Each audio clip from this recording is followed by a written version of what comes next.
Hey there, subscribe to my channel, and also press this bell icon so you never miss any new updates, cause whenever we upload new video you will get a notification on your phone. You will hear a telephone conversation between a customer and a shop assistant. First, you have some time to look at questions 1 to 3.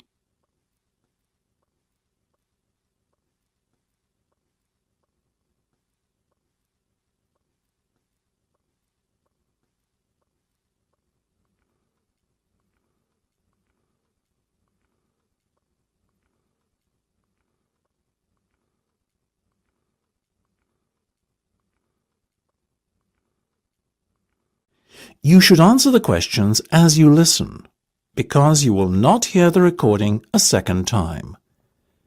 Listen carefully and answer questions 1 to 3. Good morning, Jenny's Suit Rental. Jenny speaking. How may I be of service? Hi there. My name is Max Jones. That's Jones, and I'm looking to rent a suit out for a special occasion. Certainly, Max. We charge a set fee for our services. You can either choose from our designer range and pay £50 to rent your suit out, or choose from our standard range at a cost of £25. So, what will it be? Oh, the first option, please, Jenny. £25, did you say? Unfortunately not. The designer range is twice that price. Oh, in that case, I'll take the second option. Standard, was that it? That's right. Now, before we go any further, may I ask how you intend to pay? Do you accept checks? Yes, but only in exceptional circumstances. We prefer cash or credit card. Well, as I haven't got one, does this count as those circumstances? Yes, that'll be fine. Make it payable to Jenny's Suit Rental. Will do. Before listening to the rest of the conversation, you have some time to look at questions 4 to 10.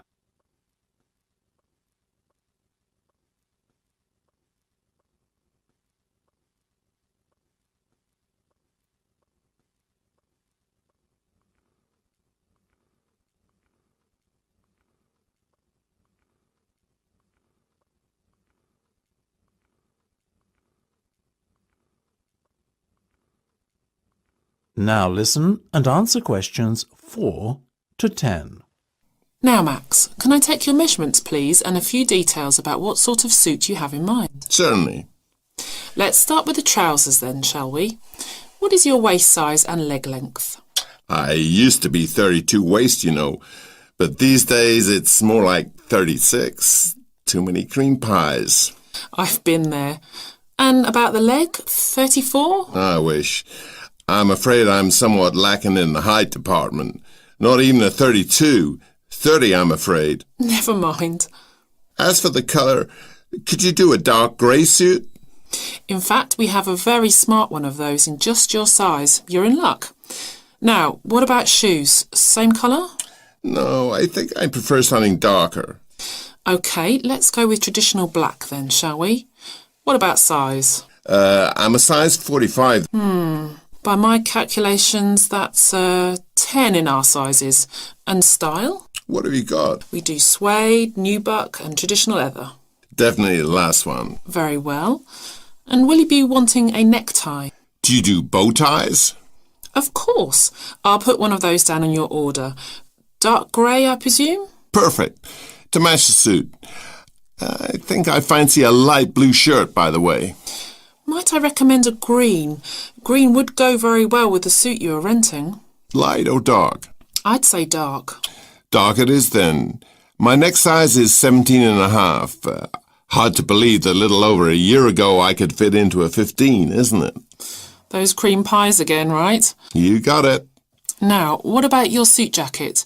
Same colour as the trousers, obviously, but what size? Medium should be fine. You sure? Yeah. And have you got any of those 3-button ones? I'm afraid not. The 1 and 2 button suit jackets are far more popular at the moment. In fact, the 1 button is all the rage. Let's have that one then. No problem. Now. That is the end of part 1. You now have half a minute to check your answers.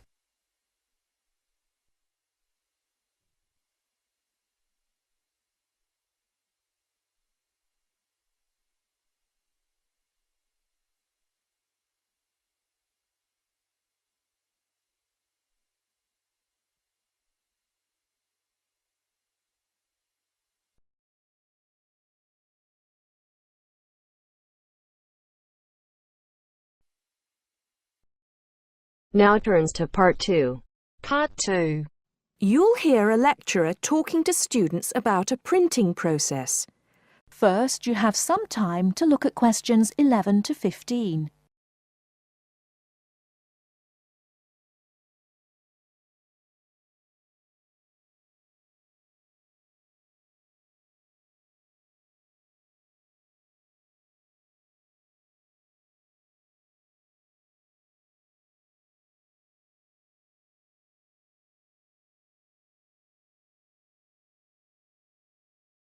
Now, listen carefully and answer questions 11 to 15. As I've made clear in earlier lectures, many different solutions have been proposed to the basic technological problem of getting meaningful marks onto paper. In other words, several different forms of printing have developed over the years, many of which are still in use today for different purposes. This week, I'd like to discuss the rotogravure process.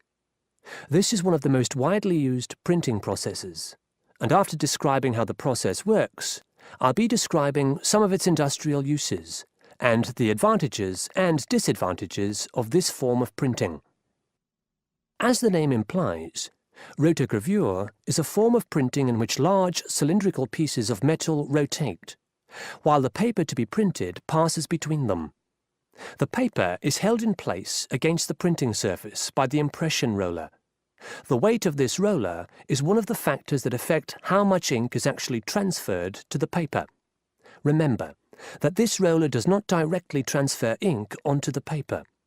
The side in contact with the impression roller remains blank, and it's the other side of the paper which is actually the printed side. The impression roller presses the paper against the ink-bearing roller, generally known as the gravure cylinder. This roller is etched or engraved using either a laser or a diamond-tipped etching machine. This creates a large number of tiny holes in the surface of the roller which hold the ink. The depth and size of these holes determines how much ink is picked up from the ink fountain, which the whole printing assembly rests in. How much ink is picked up, in turn, determines the density of the image produced. As it rotates, the lower roller picks up more ink on its surface than is required, and this needs to be removed before contact with the paper. A flat edge, called the doctor blade, scrapes against the surface and removes all ink which is not in one of the holes on the surface of the lower roller. This should lead to a clean image. Before you hear the rest of the talk, you have some time to look at questions 16 to 20.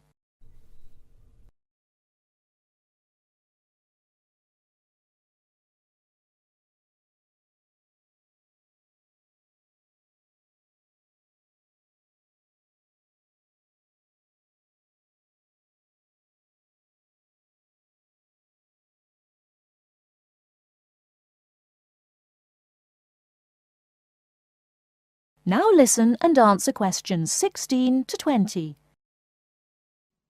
Now that we understand a little of the mechanics of rotogravure printing, I'd like to look at it in the wider context of the printing industry and discuss the main uses. One of the main advantages of the rotogravure process is that the amount of ink which can be transferred to the paper is high compared to other printing methods. This means that a broad density range can be produced. In other words, with rotogravure, it's possible to produce many different light and dark shades, making it particularly suitable for reproducing photographs and fine art. For shorter print runs, some other processes may give a finer image, but rotogravure is ideal for jobs that involve printing, for example, 1 million magazines. One common place where you'll see printed matter that has been produced by rotogravure is in the advertising material that is often inserted into Sunday newspapers. Of course, it's not just paper that can be printed by rotogravure. It's a very flexible process, since the rollers used can be made to any size required. Whether it's consumer packaging or large rolls of floor covering that need to be printed, rotogravure is a relatively cheap, quick method that is used in a variety of industries. This isn't to say that rotogravure is without its disadvantages. Probably the main drawback is the fact that, with large areas of colour, the dots are visible, even without using any kind of magnifying aid. Now, does anyone have any questions about the rotogravure process? That is the end of part 2. You now have half a minute to check your answers.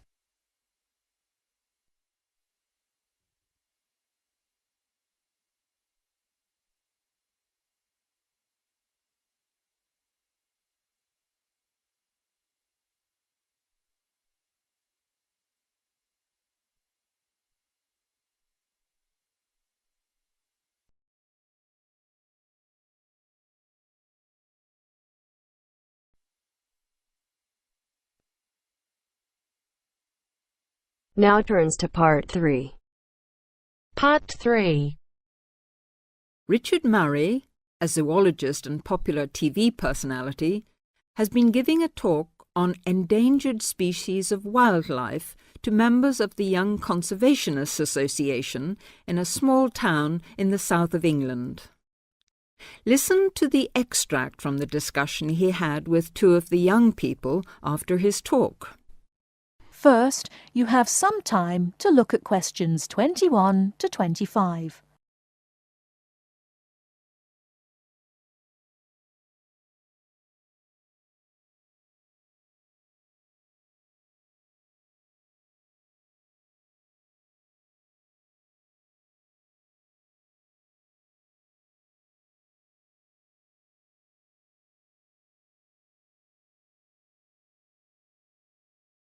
Now, listen carefully and answer questions 21 to 25. What would you say, Mr. Murray, are the main reasons that so much of our wildlife will have died out by the end of the next few decades? Well, Tony, we can't of course rule out the effect of urbanisation due to the spread of population. But apart from that, I believe there are two reasons which, in a way, are like the opposite ends of a piece of string. If you tie a knot in that piece of string, you end up with a circle, and whichever way you go round, it's going to turn out to be the same. I don't think I quite get that, Mr. Murray. Well, let's put it another way. It's rather like a film. You've got the good guys and the bad guys. They're pulling in opposite directions, but when it comes to the final showdown, it's hard to make out which is which. What are your two reasons, Mr. Murray? I call them greed and caring. Greed and caring? Yes, I know they don't seem to have much to do with one another, but think about it. The motive of greed is pretty obvious. In the course of the next few months, thousands of baby seals will be bludgeoned to death before they're even weaned from their mothers. What for? For the sale of their skins at inflated prices to please the vanity of a few and line the pockets of the killers. Crocodiles will be slaughtered to provide shoes and handbags for the rich. Gorillas, tigers, leopards and rhinos will be hunted for senseless sport or poached in defiance of regulations. Their skins, their horns, and their magnificent heads will be used as trophies to decorate someone's living room floor or walls. That's terrible. Yes, but it's not all. The whale, probably the most impressive and certainly one of the most intelligent sea mammals in creation, will be cruelly hunted and harpooned to make more money for the profiteers. The dolphin, the sailor's friend, will be indiscriminately battered to death at so much a head on the grounds that it is taking away the livelihood of a few fishermen by consuming the fish in its natural habitat. But surely, Mr. Murray, we do have to keep warm. We need whale oil and ambergris. Fishermen have to make a living. Part of what you say is true, of course, Tony, but we shall have to enforce far stricter controls if future generations are not to find themselves in a world devoid of wildlife as we know it. Well, I see what you mean about fur coats and crocodile handbags, Mr. Murray. But I don't understand what you mean by caring. That can't be bad, surely. I mean, I thought we were supposed to be living in a caring society. Well, so we do, in a way. The trouble is, there are so many well-intentioned people who start out with the best possible motives of trying to protect or immunize us from this, that, or the other in the most effective way, at the quickest possible rate. But in their enthusiasm, they lose sight of the long-term consequences. It's only very gradually that the danger to other forms of life, including humans, comes out. Not to say leaks out, and by that time it'll probably be too late to do much about it. Take insecticides, for instance. But Before you hear the rest of the talk, you have some time to look at questions 26 to 30.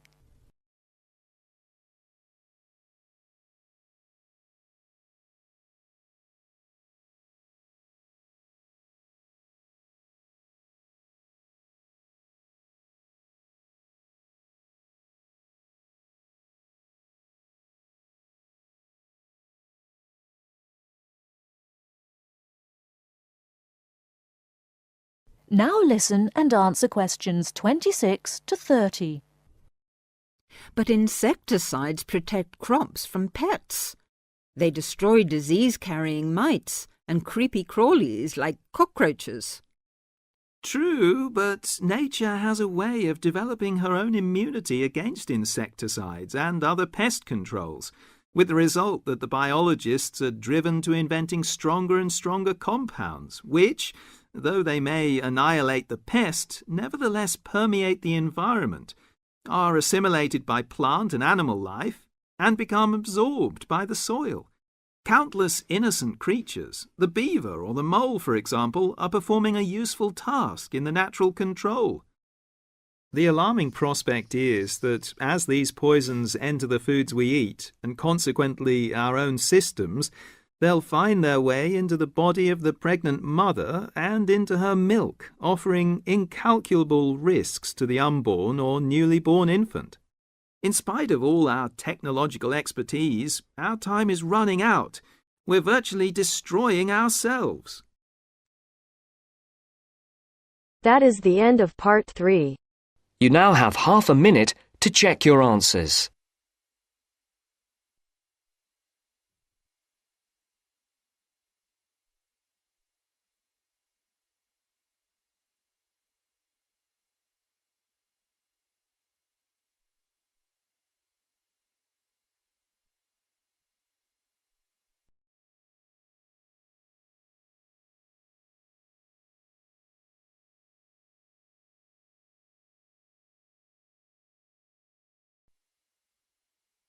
Now turns to part 4. Part 4. First, you have some time to look at questions 31 to 40.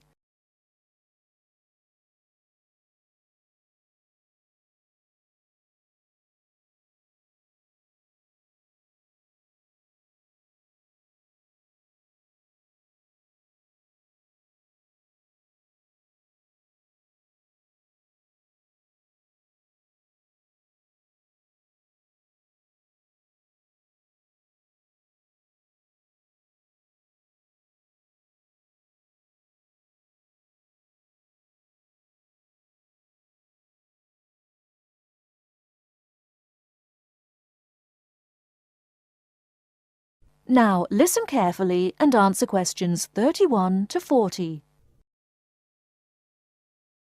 The word thesaurus comes from Greek and means treasure house. So, to tell us more about Roget's thesaurus is linguist Dr. Cindy Channer. Now then, Cindy, we know Roget classified the English language. Well, the 150th edition has just come out. It sold 32 million copies. Yes, that's right, 32 million. What is it? Roget's thesaurus. Now, Roget's thesaurus is a type of dictionary in which words with similar meanings are grouped together. The word thesaurus comes from Greek and means treasure house. So, to tell us more about Roget's thesaurus is linguist Dr. Cindy Channer. Now then, Cindy, We know Roger classified the English language, but what do we know about the man himself? Well, Mr. Roger, or to give him his full name, Peter Mark Roger, was a very interesting man indeed. He grew up in London, he was French, and he spent his early life in a French community there. He later travelled all the way from London to Edinburgh to study medicine at the university there, and graduated when he was 19 years old, and he later went on to become a founder of Manchester Medical School. So his life focused around his career as a doctor? Well, actually, no. Roger had a very wide range of interests indeed. In fact, he was a writer and wrote about many topics such as bees, the kaleidoscope, and even perception and feeling in animals. And he was an inventor too. In fact, in 1814, he invented an early version of the slide rule. The slide rule? Yes, the device that can calculate numbers. Then 10 years later, he developed a prototype for the cine camera, and he also got involved in a range of different projects. For example, he became head of a commission investigating London's water supply, and he developed a method of water filtration through sand. And he was involved in the area of education. He was one of the founders of London University. And do you play chess by any chance, Mark? Yes, I do. Well, Roger invented the travelling chess set. So next time you're playing a game of chess on a train, you have Mr. Roger to thank. So, how did he actually find the time to classify the English language? Well, he only turned his full attention to the thesaurus when he retired, and that was when he was in his 70s. So what inspired him to write the thesaurus? Well, Roger believed that he should bring as much happiness and knowledge to the greatest number of people. So, during his career as a doctor, he gave free treatment to patients who couldn't afford to pay. We also know that he set up a clinic to help poor people to recover from operations and serious illnesses. Basically, he wrote the thesaurus to help people learn. He aimed to help those who needed practice in writing. He believed that writing skills would help people become more independent and lead happier lives. How popular is the thesaurus today? Well, it was first published in 1852 and it has never been out of print since. In fact, the book has become more popular with each edition that comes out. The invention of the crossword puzzle in 1913 certainly helped to increase the sales figures, though. I think the main reason why it is so popular is that it's thematic. So you can come across words that you've never even thought of when you began looking for the word in the first place. Thanks, Cindy. Now join us again after this short break, when I'll be talking to Derek Spode, chairperson of East Anglia News. That is the end of part 4. You now have half a minute to check your answers.